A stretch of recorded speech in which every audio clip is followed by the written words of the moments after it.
네, 여러분 안녕하세요. 듣고만 있어도 일잘러가 되는 퇴사한 이영입니다. 네, 오늘은 수요일입니다. 수요일은 제가 매주 의사소통에 대한 이야기를 드리고 있죠. 제가 이번 주에 아비투스라는 이 책을 계속해서 분해하면서 호감 가는 의사소통의 조건, 호감 가는 의사소통을 하는 방법 세 가지에 대해서 말씀을 드리려고 합니다.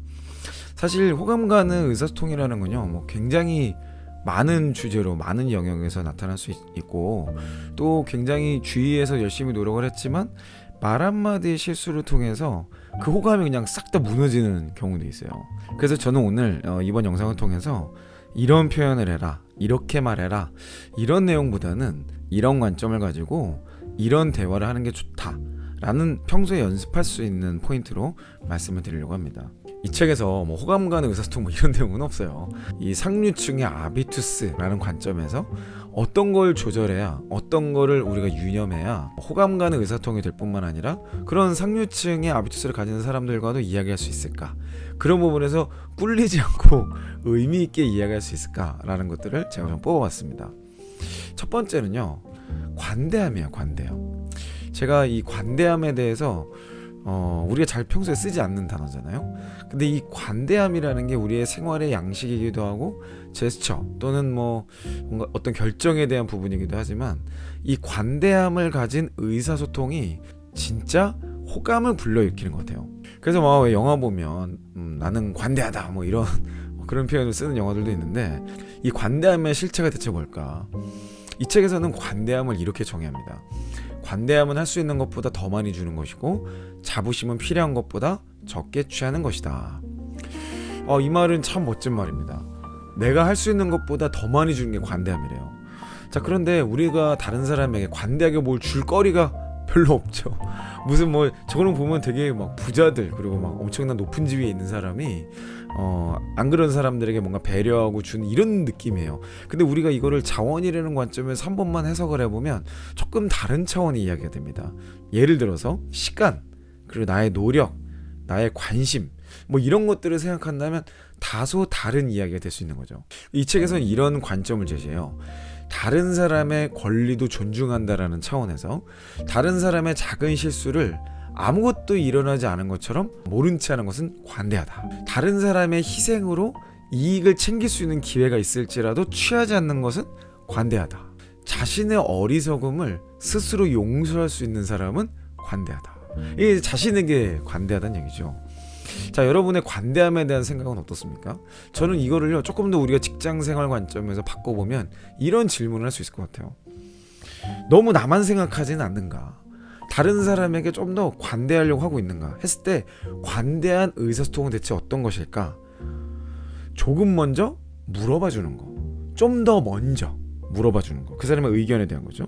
그리고 조금 더 기다려 주는 거, 상대방이 해올 수 있을 때 어떤 업무를 기다리거나 그 사람의 피드백을 기다리면 조금 더 기다려 주는 거, 그리고 조금 더 상대방 입장에서 배려한 소통을 하는 거.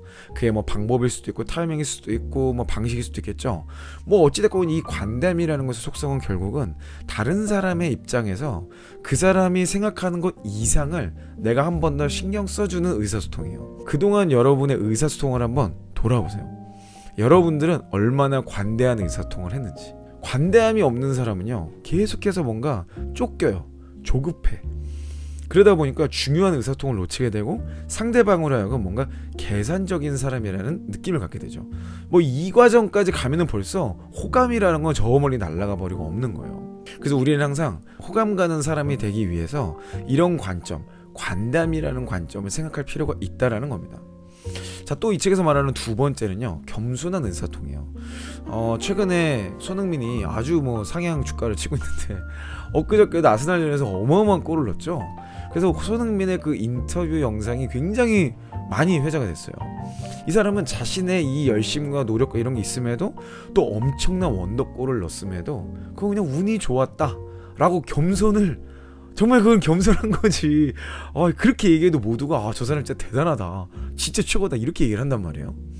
이 겸손이라는 포인트를 이 책에서 뭐라고 얘기하냐면 나의 큰 성과나 탁월함에 대해서 오히려 조금 낮춰서 이야기하는 것, 그리고 이거를 조금 더 위트 있게 재미있게 바꿔서 이야기하는 것. 그래서 뭔가 그것 자체를 굉장히 부정하진 않지만 그것을 뭔가 맞아, 나는 위대해, 나는 엄청난 성과를 냈어, 나 일 잘해, 이런 식으로 받아들이는 게 아니라 오히려 그걸 재치 있게 넘겨버리는 거죠. 제가 퇴사를 하기 전에도 그랬고요, 퇴사를 하고 나서도 그렇고, 최근에도 제가 그 요번 올 연말에 저희 회사 직원들하고 같이 여행 가려고 여러 군데를 이제 알아보다가 제가 아는 총지배님하고 통화를 할 일이 있었어요. 오랜만에 저랑 통화하는 분들은 여지없이 이런 표현을 씁니다. 잘 나가는 대표님, 이러고서 전화가 잘 나가. 예전에도 맨날 뭐 오랜만에 뭐 통화하면 요즘 잘 나간다며 막 이런 식. 그럼 제가 거기서 뭐라 그랬어요? 뭐라고 말을 했지 모르겠다. 그래서 내가 그때도 내가 뭐 요즘에 잘 나가요? 뭐 이건 좀 이상하잖아. 그래서 그때마다 제가 그냥 썼던 말은 뭐냐면 제가 집 밖엔 잘 나갑니다, 이렇게 그냥 맞받아 쳤어요. 그러니까 이것도 내가 무슨 굉장히 탁월하거나 성과가 있거나 이거를 뭔가 막 하려고 하는 게 아니라 그런 거를 막 뻐기려고 하는 게 아니라 진짜 민망한 거야. 그리고 뭐 내가 열심히 노력했고 좋은 성과가 있었던 것도 사실이지만 꼭 그것만으로 나의 모든 걸 설명할 수는 없거든요. 그 상황에서 나 역시 부족함이 있고 그런 것들을 뭔가 표현하고 싶은데 이거를 그냥 얘 잘 지냈어요 이러고 넘어가면 상대방 입장에서 오해를 불러일으킬 수 있겠더라고요. 그래서 뭔가 그냥 좀 위트 있게 재미있게 이걸 넘길 수 있는 방법은 없을까를 고민하다 저도 그때 저 집 밖엔 잘 나가는 이준입니다 이렇게 얘기했던 기억이 있어요. 근데 이 책에서도 자신의 성과나 자기 위치나 지위에 대해서 좀 위트 있게 재미있게 맞받아치는 의사소통을 해라 라고 이제 제시를 하고 있습니다. 여러분들이 혹시 회사에서 여러분의 열심과 노력 혹은 우연으로 여러분의 어떤 전략이나 이런 건 아니었지만 좋은 성과가 있어서 누군가가 그런 것도 추켜 세워줄 때 여러분들이 거기서 뭔가 뻐기거나 내가 막 그렇지 내가 이 정도 하는 사람이지 이러잖아요. 그러면 여러분들의 호감도는 굉장히 반감될 겁니다. 여러분의 노력이 아닌 타인과의 케미 또는 조직의 상황에 의해서 그냥 나는 그런 수혜를 받은 사람이다 라는 형태로 답변을 하신다면 굉장히 호감도를 높일 수 있는, 저 사람은 일도 잘하는데 겸손하게까지 하네, 이런 느낌을 줄 수 있을 거예요. 자, 세 번째 포인트는요, 남 탓의 언어를 쓰지 않는 겁니다.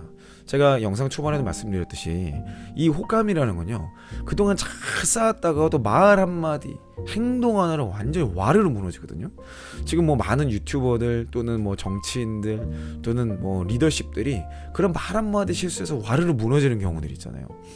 이 책에서도 역시 남 탓의 언어를 피해라 그런 얘기를 해요. 두 번째 제가 말씀드린 것은 좋은 일이 있었을 때 그걸 조금 더 위트 있고 겸손하게 받아치는 대화법이었다면, 제가 지금 여러분께 소개해드릴 내용은 그게 아니라 내가 뭔가 실수하고 잘못했을 때 혹은 그것이 나의 어떠함이 아니라 조직이나 동료로 인한 어떤 것이었다 하더라도 그것의 중심을 나로부터 찾는 거예요. 내가 이걸 놓쳤다, 내가 이걸 잘못한 것 같다, 내가 이렇게 해야 되는데 이것까지 고려하지 못했다 라고 이야기를 하는 거죠. 사실 이런 작은 노력과 작은 변화에서 우리의 어떤 생각들은 훨씬 더 발전되고 우리는 더욱더 성숙한 단계로 올라갈 수 있는 겁니다. 문제의 원인을 남에게 찾잖아요. 상사, 동료, 조직, 나라, 뭐 그냥 태어난 것 자체 뭐 이렇게 가기 시작하면요, 그냥 뭐 해결이 안 돼요. 그래서 뭐 어떻게 답이 없어요, 답이. 그리고 그런 사람은 절대 발전하지 않습니다. 왜요? 항상 문제의 원인을 남에게 찾기 때문에. 이 남 탓의 언어를 쓰는 사람들과 이야기하다 보면요, 어느 순간인가 나도 저 사람이 불평불만하는 그 대상이 될까봐 두려워져요.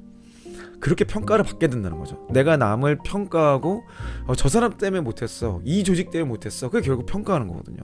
이 평가가 누적돼서 나도 저런 평가를 받겠구나 라고 생각하는 어떤 두려움을 주게 될 수 있어요. 여러분 주변에 불평불만하고 남 탓을 많이 하는 사람과 대화를 나눠보신 분이라면 아마 충분히 이해를 할 수 있을 겁니다. 여러분의 언어는 어떻습니까? 여러분은 남 탓의 언어를 하고 계신가요? 오늘 하루 여러분의 대화를 호감 가는 언어, 그리고 뭔가 함께 일하고 싶은 사람의 언어로 바꿔보시기 바랍니다. 오늘 제가 말씀드렸던 세 가지 포인트, 여러분의 언어가 관대함의 언어, 겸손한 언어, 남 탓하지 않는 언어가 되도록 여러분 신경 쓰고 노력해 보시기 바랍니다. 네, 오늘 수요일입니다. 여러분이 또 심기일전에서 또 한 주를 열심히 달려가야 될 에너지가 필요한 날이죠. 여러분 의사소통에 집중해서 오늘 하루를 시작해 보시기 바랍니다. 저는 계속해서 여러분의 멋진 커리어와 함께 하도록 하겠습니다. 내일 아침 6시에 일의 의미에 대해서 다시 만나도록 할게요. 이상 이영이었습니다.